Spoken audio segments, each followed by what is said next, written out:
Hey YouTube, it is league turnover today, and we're out of Summer Cup, so that is fantastic. We are open, Great League, Ultra League, and Master League. So, like we do every league turnover, we're going to do some top teams and rankings. And the Great League is, for better for worse, this more or less the same as last season. Some minor nerfs in like Scald, so Poliwrath is a bit down. Whiscash is a bit down, like Quagsire has kind of gone up a little bit in its place. And then the two other Pokemon that have, even though they're not ranked high, Scrafty with Thunder Punch at 94, I think definitely has more play. Not groundbreaking or anything, but it's interesting because Typhlosion is ranked 184, and it plays way better than that, quite honestly. So I think I got a team for both, if I remember to put them both in. But yeah, so I think if you have old teams from the Great League, 95% sure they will still work. In fact, some of my teams that I'm going to showcase are from last season because, again, it is more or less the same meta, as you can see right here. You can just look at it in the rankings, right? Registeel, Carbink, Skarmory, Annihilate, right? Annihilate became the best fighter after the Medi nerf, Mantine, Bastion, Feraligator's like once that Shadow Claw. 7 seems a little higher than it was last season, but that's still not surprising. It's like a great save swap now. It's a great save swap. There's your Lickitung, there's your Mud Boys, there's your Waters. Consider still very strong, and there's Medi. Okay, so that is the Great League rankings. That is the Great League meta. So not surprising, you can just use old teams from the Great League. And why not go back to the oldest team known in existence here? Swampert, Sableye, Skarmory. Honestly, at this point, everyone last year used Whiscash instead of Swampert, and this year you're probably using Quagsire, honestly. So if I'm running this team again, I'm probably running it with Quagsire, Sableye, Skarmory. That will also give you a little more coverage for flyers with not like certain flyers like Mantine and Pelipper. If you run that, because you'd have the Stone Edge. And then safe swap Skarmory. Again, this is one of the oldest in the books. It's balanced. It's a very balanced safe swap team. Weak to grass on the front, double resist grass in the back, safe swap in Sableye. This one I did Charm, Ninetails, Lantern, Lickitung. This is with old Spark. So I have used, actually let's talk about Spark versus Water Gun. Because Spark got nerfed, the damage got nerfed. So slightly less damage output. The recommended moveset was Water Gun. And if you saw my analysis, I did actually analysis last year. Go check out that video if you want to understand the full difference between Water Gun and Spark. Again, what's changed is the damage. So last year, it was same damage. It was the same damage last year, Spark and Water Gun, but Spark charged way faster. And so the only reason that you would use Water Gun last year is if you were like specifically like trying to catch certain Pokemon off guard, like Gligar.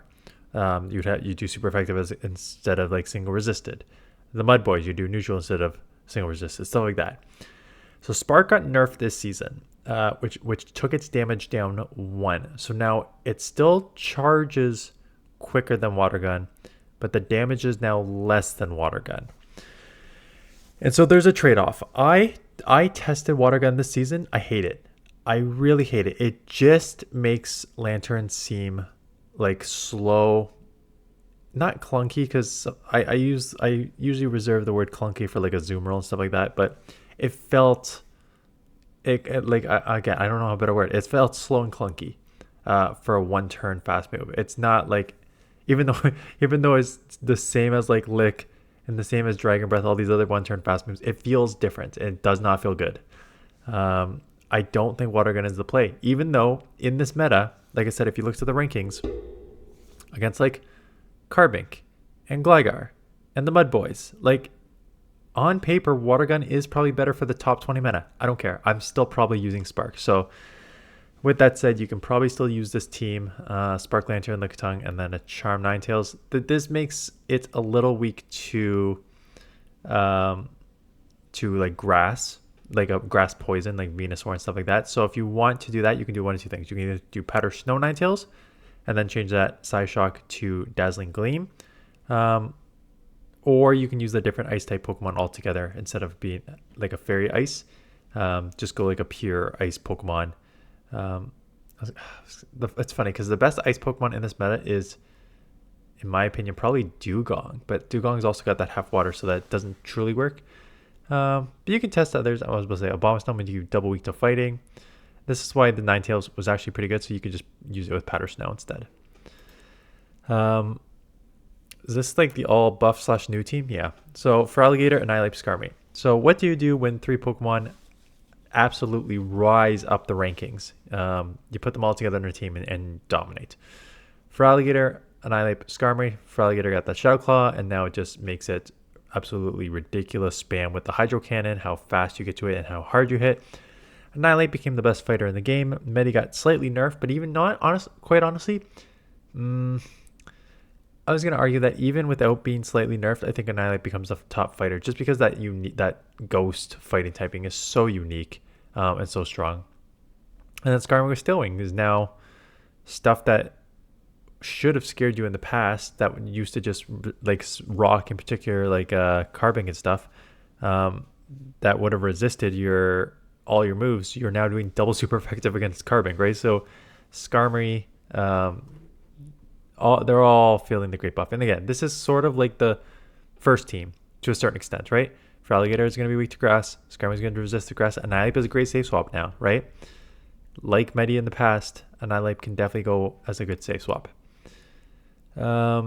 This team was, again, I call this the all safe team.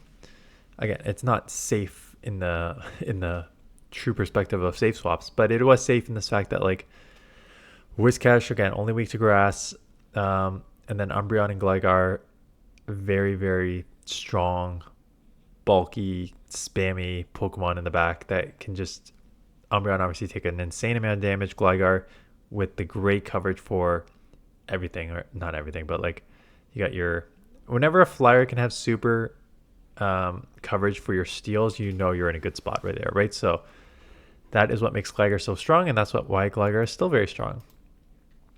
I should just ignore this one because this is the exact same concept. Like I find stuff like this. You can use like obviously different Pokemon, but again, this is just like a repeat of the past teams. You can truly use these are my favorite combos of just using like balanced Pokemon and a safe swap.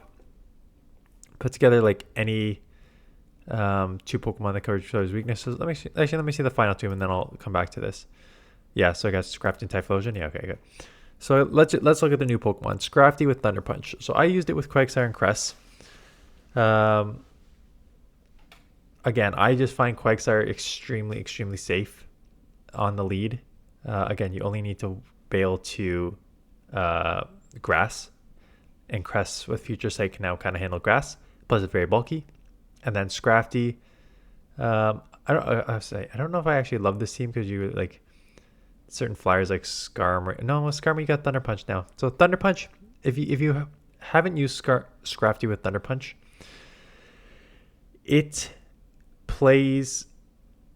When I played with it and in my video, I said 90% of the time, I actually do prefer Thunder Punch as opposed to Power Punch. Power Punch, you really only used 2 reasons. 1, if you needed to bait, and 2, if you are doing super effective with countering, you just wanted to ramp up and the counters become like crazy. Those are the only 2 times that you'd use Power Punch. Otherwise, you're using Foul Play. And Thunder Punch really does provide you a ton of coverage in this meta. And there is a lot that is weak to Electric right now, right? There's obviously the Skarmories, there's the Feraligators, there's the other flyers like Mantine. And at least you can hit sort of neutral on like, well, actually, no, you wouldn't throw Thunder Punch. I was about to say you can throw Altaria, but no, you just throw Foul Play on Altaria.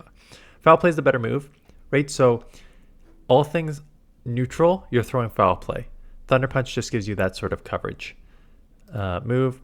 And Typhlosion, I think this was I used Sand Slash on the lead. Why did I do this? I actually don't like this team comp. Just looking at this, I'm like, I don't actually like this because it makes you like very, very, very, very vulnerable to like a Swampert or something like Quagsire. I mean, Sandslash can kind of hold up with those, but just like the backline is kind of a little tough.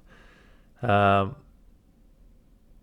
think I was doing it because like, yeah, I don't know what I was thinking with this team. I don't know about this, but let's talk about Shadow Typhlosion. 2 Incinerates to a Thunder Punch.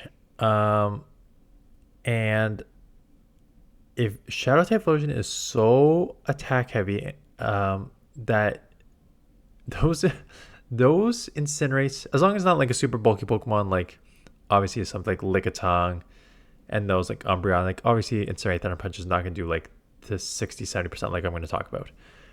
But in a lot of other situations where you're just against like I call it like the normal Pokemon, Incinerate Thunder Punch in itself does like 60% to most things. And Incinerate Blast Burn like does 100%. Like Blast Burn, I remember Blast Burning like resisted bulky water Pokemon and it's still doing like 60%. Like Shadow Typhlosion Blast Burn is an insane move. When would you use Thunder Punch? Again, this is the same sort of situation. You're using it for 2 things only. If you need a sort of bait move, bait move where you just need to get off some energy, and for your coverage against stuff like, I guess like Mantine and Pelipper, stuff like that.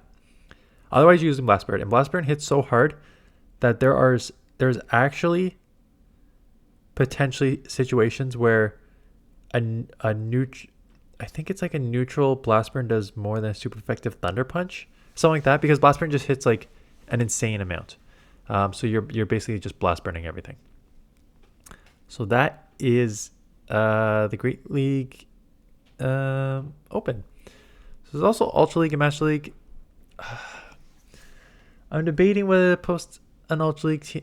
I mostly do it just for search, and this channel's been dying because of Summer Cup. 2 weeks. Every time there's a second week of a limited cup, especially one dominated by Vigoroth, people just get bored of it, and rightfully so, right? There's why would you continue to check videos every single day unless you like truly want to support the creator if they're just putting out like teams after team after team of the same.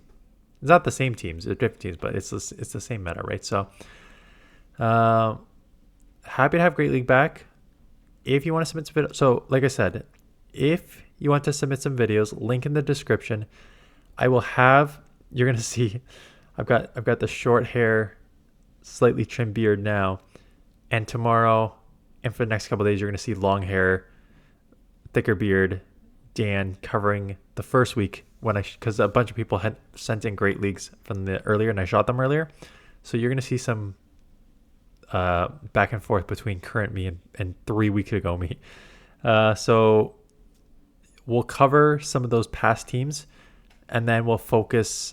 If you guys want to submit in the link in the description, I'll start like on Sunday looking at submitted videos, and then we'll start roasting, because now we have our ranking. It's a little easier to analyze gameplay.